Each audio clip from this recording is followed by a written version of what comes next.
करिए, नस नस मेरी खोले, हाय कुछ करिए, कुछ करिए, बस बस बड़ा बोले, अब कुछ करिए, ओ कोई तो चल सिर्फ। आज का जो कार्यक्रम ये है, इसे हम कहते हैं प्रशिक्षण जागरूकता और वित्तीय जागरूकता कार्यक्रम। हमारे देश में सरकार द्वारा कई ऐसी योजनाएं संचालित हैं जिसका हमें ज्ञान नहीं, पता नहीं। कई वित्तीय योजनाएं हमारे संचालित हो रही हैं जो कि गरीब और स्वयं सहायता समूह के महिलाओं के लिए और आपके घर में जो व्यक्ति भाई के रूप में, पति के रूप में, पिता के रूप में बैठे हैं, बेरोजगार हैं, अगर आप चाहते हो कि वो भी अपना स्वयं का रोजगार करें, खुद का कार्य करें, तो भी उनके लिए भी एक कार्यक्रम आज आयोजित किया गया है। यहाँ से आपको कोई और कुछ तो मिले ना, कि ज्ञान मिलेगा। ज्ञान से बड़ी कोई संपत्ति नहीं है। आपने बाबा साहब भीमराव अम्बेडकर के बारे में सुना होगा, पूजते भी होंगे, उनकी पूजा भी करते हैं। एक इंसान पूजनीय कब बन जाता है? जब वो कुछ ऐसे कर्म करता है अपने देश के लिए, अपनी जाति के लिए, अपने धर्म के लिए। तो उनके हाथों में आपने देखा होगा कि आप भी चले सामने, उनके हाथ में किताब था। उनकी एक मूर्तियां, आपने प्रतिमा देखी होगी, एक हाथ ऐसे है और एक हाथ में किताब है। उसका क्या मतलब है, कोई बताना चाहेगा? क्या मतलब है उसका? बाबा साहब की जो प्रतिमा है उसकी क्या विशेषता है? उसकी विशेषता ये है कि अगर हमारे हाथों में ज्ञान होगा, किताब होगी, कानून का ज्ञान होगा, या जो योजनाएं चल रही है उसका ज्ञान होगा, तो सफलता हमें जरूर मिलेगी, आगे बढ़ेंगे। यही थी ना उनकी मानसिकता। और वो चाहते थे, बहुत अच्छे सोच यही थी कि मैं रहूं ना रहूं, कोई इस पृथ्वी पर हमेशा रहने के लिए तो आता नहीं। उनकी सोच थी मैं रहूं ना रहूं, लेकिन मेरे आने वाली पीढ़ियां, भारत की जो जनता है। प्रधान जी आ गए। अच्छा, मैं चाहूंगा एक जोरदार तालियां प्रधान जी के लिए। जिस प्रकार देश में प्रधानमंत्री जी होते हैं, वैसे ही गांव के प्रधान जी बड़े महत्वपूर्ण व्यक्ति हैं। देश अपने गांव के प्रोग्रेस के लिए, उन्नति के लिए कार्य करते हैं और आपके द्वारा ही चयनित होकर हमारे गांव में सेवाएं देते हैं। मैं चाहूंगा एक जोरदार तालियों से अभिनंदन उनके लिए, और स्वागत करना चाहूंगा प्रधान जी का पंजाब नेशनल बैंक की तरफ से। ग्रामीण स्वरोजगार प्रशिक्षण संस्थान है जो कि ग्रामीण विकास मंत्रालय, भारत सरकार के सहयोग से चलाया जा रहा है। उद्देश्य यही है कि हमारे गांव की जो जनता है, इसका नाम ही पढ़ते होंगे आप, लिखा है ग्रामीण स्वरोजगार प्रशिक्षण संस्थान। यानी गांव के लोगों के लिए, गांव की महिलाओं के लिए, गांव के पुरुषों के लिए, गांव के बच्चों। आपकी पीड़ा समझता हूं मैं, चिंता मत करो, इन्हें समझाऊंगा। बकरी पालन की ट्रेनिंग है 10 दिन की। बकरी पालन कैसे करते हैं, कितना बड़ा होना चाहिए, किस नस्ल की होनी चाहिए, क्या क्या चीजें हम उन्हें खिलाएं, वो सभी ट्रेनिंग है। और बकरी पालन करना चाहते हो, पैसे नहीं है, तो ऋण की सुविधा भी बैंक की तरफ से है, उसका लाभ उठाओ ना। अगला है मशरूम उत्पादन। कोई मशरूम करना चाहता है आपके गांव से, अगला कुछ गांव आगे जाकर है मधुनुकी। जानते हो मधुनुकी? वो किस लिए फेमस है बताओ? यही पास के रहने वाले पता नहीं। मशरूम उत्पादन के लिए फेमस है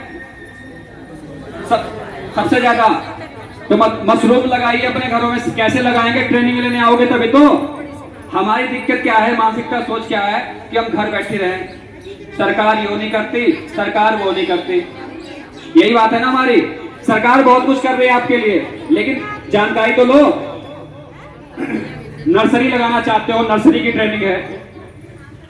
सुअर पालन की ट्रेनिंग भी है वहां पर, कोई लेना चाहता हो तो वो भी कर सकते हो। उसके लिए भी सरकार की तरफ से ऋण योजनाएं हैं, इसमें छूट वाली, सब्सिडी वाली।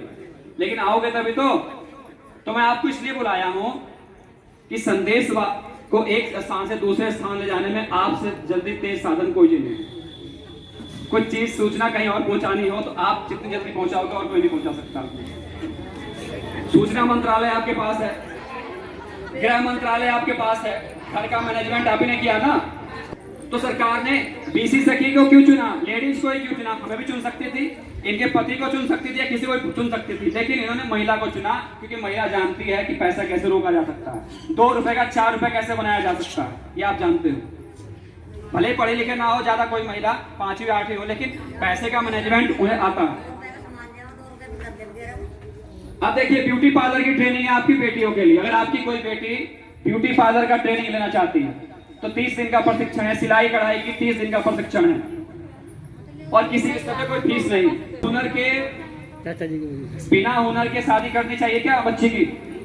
उसे कोई बिना हुनर दिए शादी करोगे? अगर दुर्भाग्यवश ससुराल अच्छा ना मिला, पति बेरोजगार मिल गया, पैसे ना ऊपर से दारू पीने लग गया, तो किसके ऊपर जिम्मेदारी बनेगी? आप ही के ऊपर बनेगी। आप ही को फोन करेगी, मम्मी कुछ करता नहीं, घरता नहीं, झगड़ा करे रोज। जानते हैं इसमें हाथ खड़े करो, कपड़े सिल लेते हो, बताओ इतने सारे। तो कहीं सीखा था आपने, अपने आप घर बैठे आ गई थी। जो नए नए हमारे अतिथि महोदय आए हैं, बहुत जल्दी आए हैं, जोरदार तालियां इनके लिए। सिखाने वाले भी आएंगे। सिखाने का कोई खर्चा नहीं है, सीखने का आपका, भोजन की व्यवस्था सब कुछ फ्री है। और वो आपकी बेटी कोई दुकान करना चाहती है ब्यूटी पार्लर का गांव में, पैसे नहीं है 40, 50, 30 हजार रुपए, तो हम लोग उसका ऋण का फाइल बनाकर बैंक में भेजते हैं ताकि वो अपना दुकान खोल ले। अनुभव होगा, जब शादी हो जाएगी तो आपकी दूसरी बेटी उस काम को संभाल लेगी, तो आमदनी किसको होगी?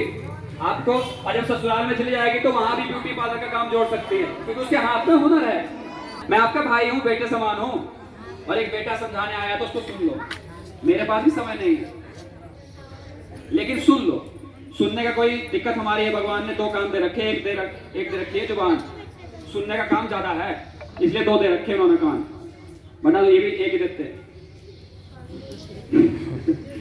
सोच रहे कितना डांटे हमें बहुत ज्यादा है, लेकिन मैं आपका परिवार के सदस्य सोचता हूँ कुछ लाभ हो जाए आपको। ब्यूटी पार्लर की ट्रेनिंग 1 महीने की, सिलाई कढ़ाई की ट्रेनिंग 1 महीने की, आप अपनी बेटियों को सिखाइए। आपकी बेटी सीख के जाएगी तो क्या उसके पास पैसे की दिक्कत होगी? वो अपने गांव में ही ब्यूटी पार्लर का दुकान खोल लेगी। कोई बहन बताए एक दुल्हन सजने में कितने पैसे देने पड़ते हैं?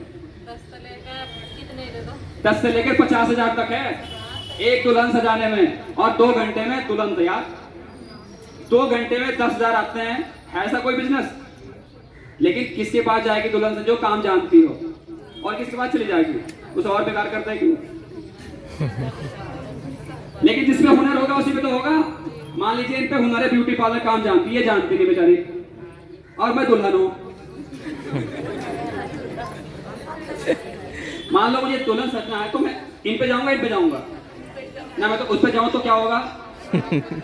मैं राक्षस बन जाऊंगा। तो काम आता नहीं, इन पे काम आता है तो इन पे जाऊंगा, 10 हजार इन्हीं तो दूंगा मैं। तो बहनों ये काम सीखोगे तो फायदा किसको होगा? आपकी बेटी को। आप भी आ सकते हो, जरूरी नहीं कि बेटी सीखेगी, माताएं भी सीख सकती हैं, हुनर कोई भी सीख सकता है। और बूढ़ा वूढ़ा कुछ नहीं होता, शरीर बूढ़ा होता है, आत्मा हमेशा जवान रहती है। ठीक है। पहली जो योजना मैंने आपको बताई, जीवन सुरक्षा बीमा योजना, 12 रुपए सालाना कटेंगे आपके। और आमदनी कितनी हो? आमदनी तो है ही नहीं इसमें, जो व्यक्ति कराएगा वो देख नहीं पाएगा 2 लाख रुपए को, तो ऊपर चला जाएगा। तो उसके लिए है जीवन की सुरक्षा के लिए, गरीब लोगों के लिए 12 रुपए साल के ज्यादा है क्या? तो 12 रुपए आपको करा लेंगे। तो अब जो भी व्यक्ति को दुर्घटना, ईश्वर ना करे ऐसा घटना हो, लेकिन समय पर अपने भविष्य पर किसी का कंट्रोल तो नहीं है, नियंत्रण तो नहीं है, कुछ भी हो सकता है, लेकिन जाते जाते अपने परिवार को 2 लाख रुपए दे जाए कोई व्यक्ति, तो गलत बात है। तो 12 रुपए का करा सकते हो आप। इसके साथ है 330 रुपए का जीवन ज्योति बीमा योजना। पहले वाले तो एक्सीडेंट से मृत्यु होगी तभी होगा, इसमें क्या है, किसी भी बीमारी से हो जाए, कोरोना काल में, जैसे कोरोना काल में हुआ, किसी को पता था कोरोना किसको हो जाएगा? डर था मन में, पता नहीं कौन आज कोरोना लेके आ जाए, और 3-4 दिन में खत्म।